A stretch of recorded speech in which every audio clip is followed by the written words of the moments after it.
I wish. Dude, if they sold chips like in reality, you know everyone would buy that.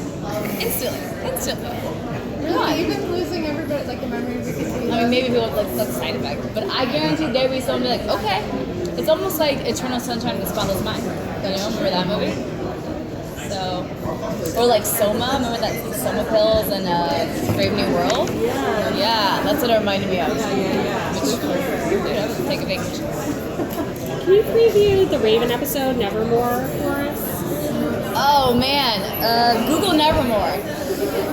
Google Nevermore, and that's an interesting little Easter egg there for you guys. I would say it's the beginning of Raven's rebellion against Allie. Is my preview. Thanks. What was your reaction when you were told about the chip storyline for the season? I loved it. Jason really pitched it to me as almost like ingesting into the Matrix and being like plugged in, and kind of how cool that would be to be like on this giant mainframe with other minds and people and like the City of Light, and how amazing it would be. But then it's also like, what are you sacrificing to get into the City of Light? You know, that price for admission is very high, and that was interesting to me too, of the idea of, especially for someone who's so in pain at all times, for Raven to sacrifice that for her ticket in.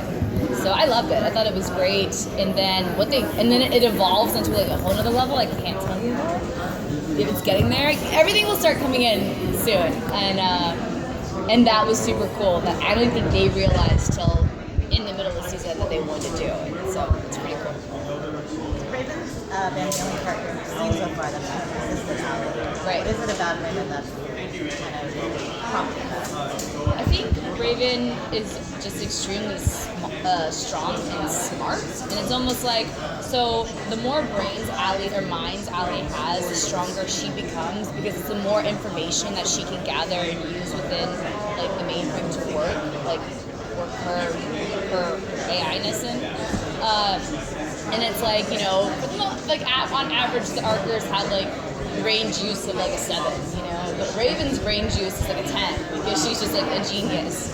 So Raven becomes a very special mind to Allie that Allie needs because of everything that Raven naturally or knew before that could be an asset to Allie. That answered your question. Okay. In season 3, what did you really enjoy about playing Raven as opposed to previous seasons? So again, these coming episodes, I wish you guys could have seen them, because then I would have loved to have these interviews. So in the coming up episodes, you're going to see a lot of Raven, and I love this season because it pushed me and tested me as an actress in new ways that I had never dreamed of, and it was such an opportunity to play, and it was such a challenge too, as to like, how do I even approach this? So you're gonna see so many different sides of Raven coming up that I don't think anyone's ever expected. Will we actually That's see her? what I'm so excited about. No. Will we actually see her in the City of Light? Because we know she's gonna have a check. We haven't seen her like we've seen Jaha in the City of Light. So the City of Light's very expensive. Not just the price of admission, but the price to create. So I always call it bonsai. So remember the bonsai tree that Kane had on season 1? That technically was like the last Amazon like red forest tree that was supposed to be like gigantic and take up the size of this room, and for budget purposes it's slowly gotten smaller and smaller and smaller and become a bonsai.